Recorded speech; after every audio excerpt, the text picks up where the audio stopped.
People's Palace, is what it's called. It's Romania's parliamentary building, and we're getting ready to do a tour at 4 o'clock. Don't know if people will hear us, but...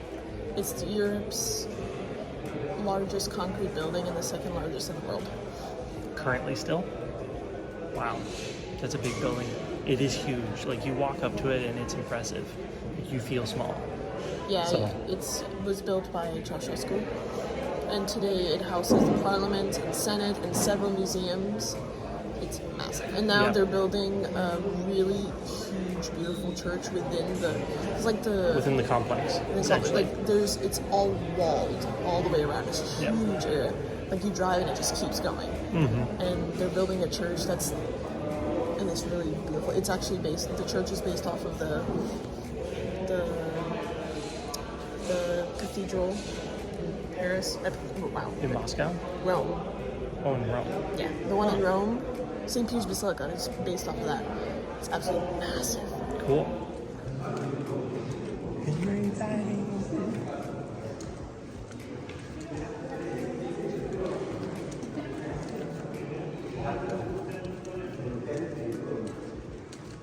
Wow. Purpose, and it also has the greatest acoustic out of all the rooms in this building. The most impressive part must be that ceiling, which also has the heaviest chandelier of the building. This one weighs 5 tons. It was built out of crystal, and inside of it you will find around 900 light bulbs. The walls were covered with white marble with details made out of oak wood in the architectural style of architecture. And this is considered a small size event hall as it only has a maximum capacity of 600 seats.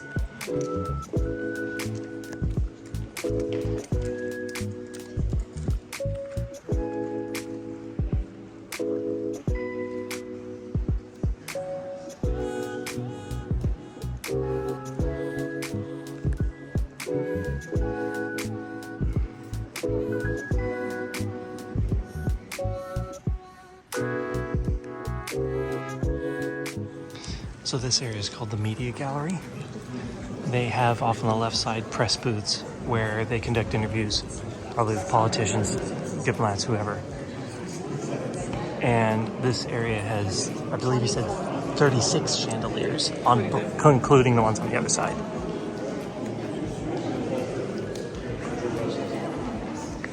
Now we're going to another space to the right.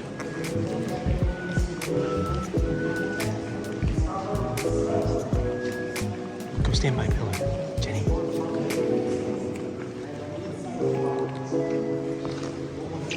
That's Jenny.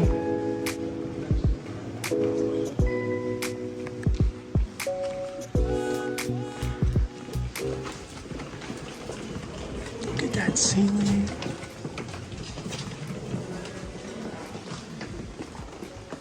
This right here, this is the Yorga Salon, which was named after a historian of the country which lived in the interwar period.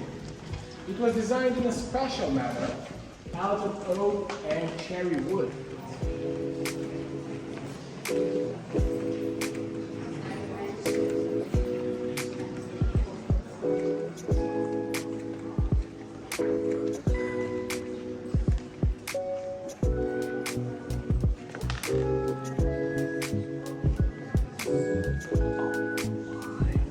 Wow. Just look at the detail.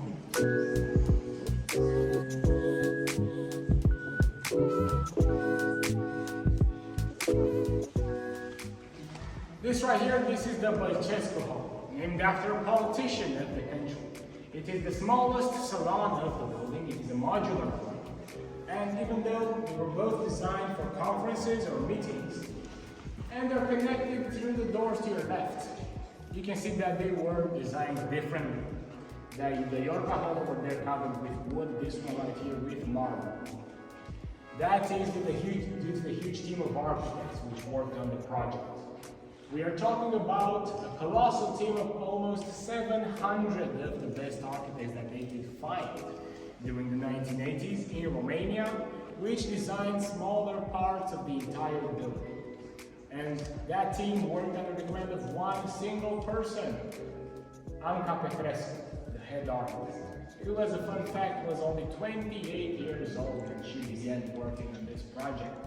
One of the youngest architects in the world at the time, and this was her biggest project. You can have a bigger one if you need. Taking a look at the ceiling, you will see a really nice design. This is the Italian Renaissance style, which was combined with the traditional Romanian one, which we can see both on the carpet and on the masts of the radiators.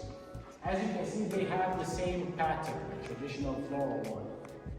That's because the carpet was specially designed for this hall, and most of the carpets in the building works. The masts of the radiators are also covered with a golden leaf over there. And above them, on the walls, you'll also see some pink pillars, or pink columns. According to geologists, this material is considered rare as it can only be found in a few countries all over the globe. We have to mention Greece, that's where you'll find the biggest quantity, alongside Italy, Georgia, and even Romania. The country also made that list. This marble right here comes from the western side of the country at the quarry in the city of Rușița. And it was brought from there here to Bucharest. And geologists said that this type is different because it is softer than all of the other types of pink marble in the world. Personally, I cannot tell the difference. I mean, it's marble, how can it be soft? But they know better, I guess. This is the pink room used for bilateral talks between Romania and other countries. One of the few salons of the building which was not named after a historical figure or national hero of the country, but after the first meeting which took place inside of this. In 1990, when the new democratic regime of Romania established the rights of the Romanian citizens over here. And now you might be asking, why did they use this one and not the pink salon over there? It looks way better. Because this was the only salon which was finished by the year of 1990, and all of the other ones were under major construction until 1992. This one was the only one which was finished because in here Ceausescu wanted to have the executive committee have their meetings. And one thing we can use as proof is the table. On the left side over here there is a small vent, a piece which was cut out. As his armchair was supposed to be over there behind him, a huge map of Romania, and above the map, an insignia of the Romanian Communist Party. The hall itself contains the second heaviest chandelier of the building. This one weighs just 3.5 tons. And the biggest round table made out of oak wood with cherry details, which has 60 seats, which reminds me of Camelot.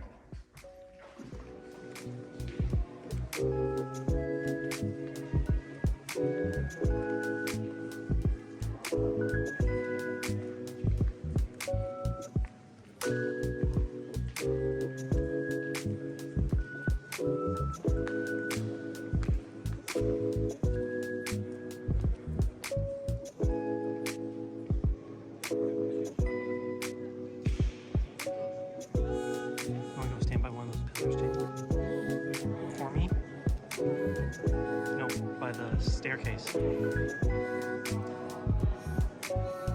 It's basically as tall as you.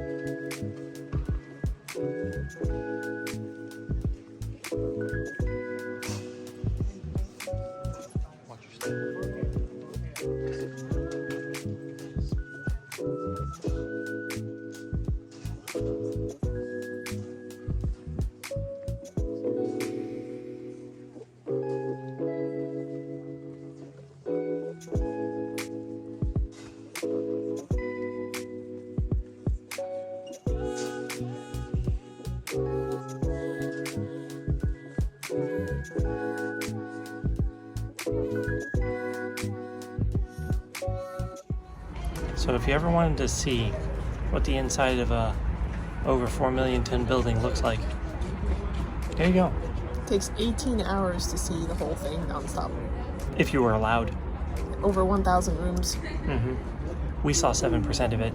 There's 600 to 700 offices in there that are currently used year-round by politicians.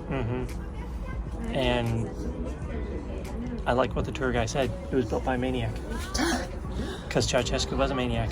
And the rooms in that we were taking, the grand rooms you were saying, was called a salon. And there's 33 of them total. And a bunch of them can be rented for stuff like Events. like basketball game or famous wedding. Oh no, Parliamentary. that one big area was not a salon. They can be used for commercial events and stuff, but like the big room, that with the glass ceiling, that was used as a And the very basketball. last one. And they have a basketball game there. That's crazy. So anyways, yes, now we're resting. In a car show. Oh, in a car show, they used Car it. expo. But they did that room, the great room there, plus all the salons. Or not all of them, but several other salons, different themed for the car show that they had. Apparently they had a rally in the basement for Top Gear. Oh yeah. So this building's been used for all kinds of different things. Several other movies too. Yeah. But yeah, that was fun. It was very cool. Each Huge. salon, each one of those fancy buildings is a different style. There was neo-Romanian style. There's the classic Romanian style. I forget what it's called. Italian Renaissance, Louis XIV style, St. Petersburg Russian style, Persian style. Wow. Yeah, like tons. Apparently the head architect of this project was 28 years old. It was a lady. And it was a lady. That's like fresh out of the school, like jiving into an early project kind of thing. That's insane. But yeah, it's an incredible building. So this is the outside at the front of the Parliamentary Palace, I guess is what they're calling it now. It's massive. And down here is the square that would be filled with thousands of Romanians during the speeches that Ceausescu would give. And this is where you can see videos on YouTube. In his final speech, you would see people holding Romanian flags with the communist logo ripped out of the center. It's just surreal that we're here. We are currently on the boulevard, past the front of the Parliamentary Palace, and it's beautiful. It's like a park. The main street has fountains all along it. And it's very nice and cool in the shade. Jenny's favorite thing, water.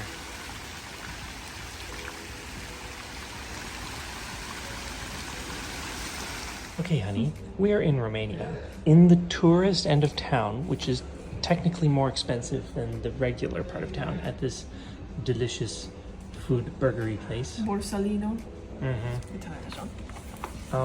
So, how much are we paying for our meal, and what are we getting? So we're paying $44 Canadian total. $11 for my caprese salad. And And Eric is getting burger Borsalino. His burger comes with French fries, yogurt, and chili sauce, and that's $13 for all that. And then Eric got a lemonade, a passion fruit lemonade for 400 milliliters for $5. And then Eric is going to get, for dessert, a cannolo siciliano, and that comes to $7 for that dessert. And I'm gonna try the chocolate souffle for the same price, $7. And it's 2 ingredients, which is what I'm getting it. Black chocolate and butter. Should be able to Yum. eat that. And so yeah, the total comes to $45. for 2 people to eat 2 full meals, you know, and it's not like we're just ordering the burgers, we're getting dessert and everything for $44. That's getting hard to do. That's getting very hard to do in Canada at a nice restaurant. So yeah, that's what we're doing for dinner today. Jenny's on the phone with a friend. We got back a while ago and been working on getting the apartment cleaned up and our stuff brought together because we're flying out to Timisoara tomorrow to meet up with Jenny's parents and family. So today we had a very fun day, seeing a very cool building, as you saw in the videos. And yeah, so we fly out tomorrow. So I hope you guys have a great night. Thank you for watching, and we will see you guys in the next one. Bye.